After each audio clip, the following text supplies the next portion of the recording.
Hello बच्चों, मैं अमर sir. बच्चों, कल हमने आपको गॉसियन नियम के अनुप्रयोग से रिलेटेड एक आपको अनुप्रयोग बताया था, और जो कि आपका है कि अनंत लंबाई के एक समान आवेशित सीधे तार के कारण वैद्युत क्षेत्र की तीव्रता निकालना। अब हम उसी में दूसरा अनुप्रयोग सीखेंगे गॉसियन नियम का। तो यहाँ पे देखिएगा, आपका दिया हुआ है सेकंड कि आवेश की अनंत समतल चादर के कारण वैद्युत क्षेत्र की तीव्रता यानी कि electric field intensity due to infinite plane sheet of charge. तो इसके लिए बच्चों सबसे पहले हम लोग फिगर के विषय में देखेंगे। तो यहाँ पे ये देखिए, हम लोगों ने एक अनंत समतल चादर ली है, या फिर हम लोग इसको इनफाइनाइट प्लेन शीट बोल सकते हैं। और यहाँ पे देखिए, ये जो आपका है इस तरीके का, ये आपका इनफाइनाइट साइन को शो कर रहा है। कल आपने देखा था कि हमने अनंत लंबाई का तार लिया था, तो उसके लिए हम लोगों ने गॉसियन पृष्ठ बनाया था। तो वो आपका ऊर्ध्वाधर स्थिति में आपका एक सिलेंडर या फिर बेलन आया था। यहाँ पे चूंकि प्लेट बहुत चौड़ी है और इनफाइनाइट है, इसलिए यहाँ पर जो हम लोग गॉसियन पृष्ठ लेंगे वो क्षैतिज स्थिति में लेंगे। आप देखेंगे कि ये जो आपका इनफाइनाइट प्लेन शीट है, इस पर plus Q charge uniformly distribute है या फिर एक समान रूप से वितरित है। अगर आप यहाँ पे देखेंगे, ये जो सिग्मा है ये आपका पृष्ठीय आवेश घनत्व है। और यहाँ पे अगर आप देखेंगे तो इस प्लेट के कारण इस बिंदु P पर हम लोग को वैद्युत क्षेत्र की तीव्रता देखना है।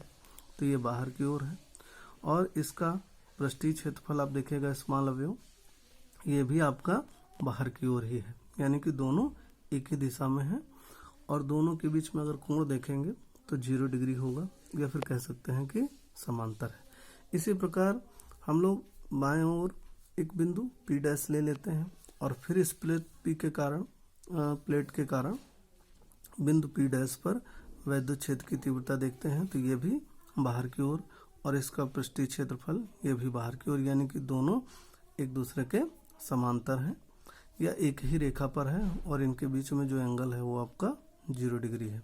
इसी तरीके से ये बिंदु P और बिंदु P' ये दोनों वक्रीय पृष्ठ हो गए। और फिर यहाँ पे अगर आप देख रहे हैं तो ये आपका समतल पृष्ठ, यानी कि यहाँ पर समतल पृष्ठ के अंदर किसी भी बिंदु पर अगर आप देखेंगे तो जो वैद्युत क्षेत्र की तीव्रता है वो आपकी बाहर निकलती हुई प्रतीत हो रही, यानी कि अगर आप देखेंगे तो ये आपका राइट साइड में है।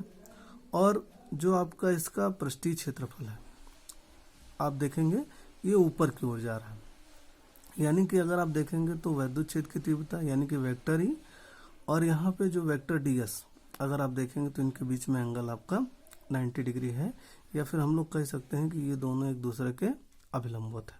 अगर आप देखें तो ये जो है, आप इस पूरे समतल पृष्ठ पर कहीं भी देखेंगे तो आपका एंगल आपका 90 डिग्री ही आएगा, और बाकी P पर और P' पर आप देखेंगे दोनों एक दूसरे के पैरेलल होंगे या फिर समांतर होंगे।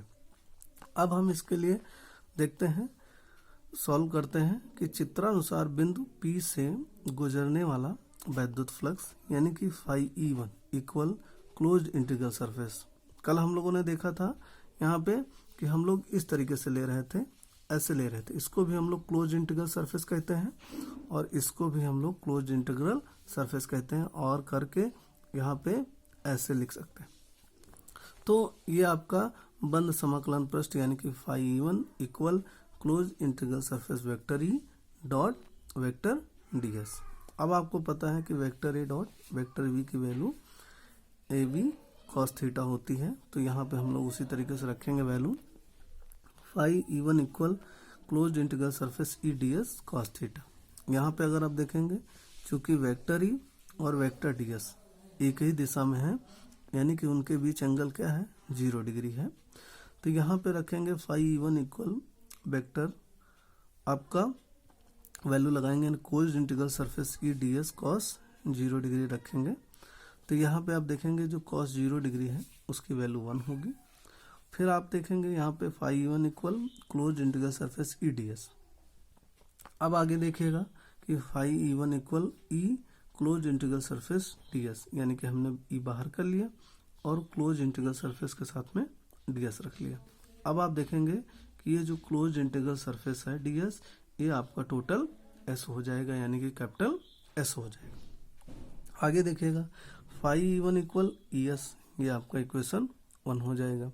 आगे फिर हम लोग यहाँ पे देखेंगे कि ये तो आपका P के कारण हो गया, अब हम P डैश के लिए देखेंगे। तो यहाँ पे फिर आप देखिएगा कि बिंदु P डैश से गुजरने वाला वैद्युत फ्लक्स यानी कि phi E2 equal close integral surface vector E dot vector ds हो जाएगा। तो यहाँ पे phi E2 equal close integral surface E ds cos theta हो जाएगा।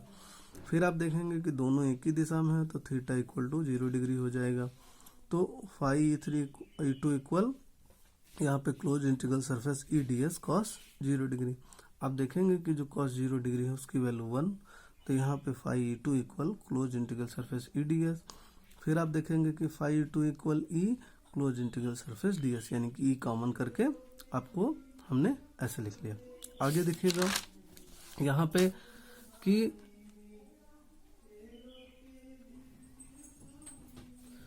आगे देखिएगा यहाँ पे फाई E2 इक्वल ES, यहाँ पे इक्वेशन सेकंड हो गई। और फिर यहाँ पे इंटीग्रेशन का साइन लगाएंगे, क्लोज इंटीग्रल सरफेस यहाँ ds आपका कैपिटल S हो जाएगा। अब आगे देखेंगे तथा समतल पृष्ठ के किसी बिंदु से गुजरने वाला वैद्युत फ्लक्स, तो यहाँ पे phi E3 equal close integral surface vector E dot vector ds हो जाएगा। फिर यहाँ पे देखेंगे बच्चों कि फिर a डॉट b यानी कि AB cos थीटा, तो आप देखेंगे phi E3 equal close integral surface E ds cos theta. तो चूंकि आप देख रहे हैं कि जो आपका समतल पृष्ठ है उसके किसी बिंदु पर देखेंगे तो एक दूसरे के अभिलंबवत, यानी कि थीटा इक्वल 90 डिग्री, तो phi E3 equal close integral surface E ds cos 90 degree.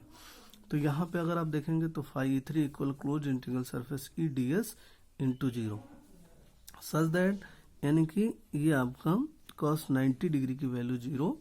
तो यहाँ पे अगर आप देखेंगे फाई E3 इक्वल 0 हो जाएगी, इक्वेशन आपकी थर्ड हो जाएगी। अब हम टोटल वैद्युत फ्लक्स देखेंगे बेलनाकार गॉसियन पृष्ठ पर।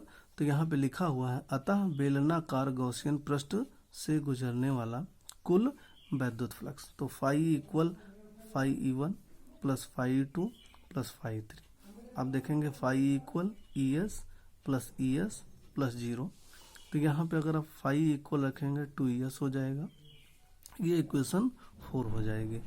अब आप देखिएगा यहाँ पे सच दैट का साइन लगा हुआ है, phi equal q in upon epsilon naught, ये हमारा गॉस थ्योरम है। और फिर आप देखेंगे लेकिन यहाँ पे लिखा हुआ है कि जो q in equal to sigma s, यानी कि जो आपका पृष्ठीय आवेश घनत्व होता है सिग्मा, वो आपका क्यू अपॉन एस होता है, यहाँ पे दिया हुआ है।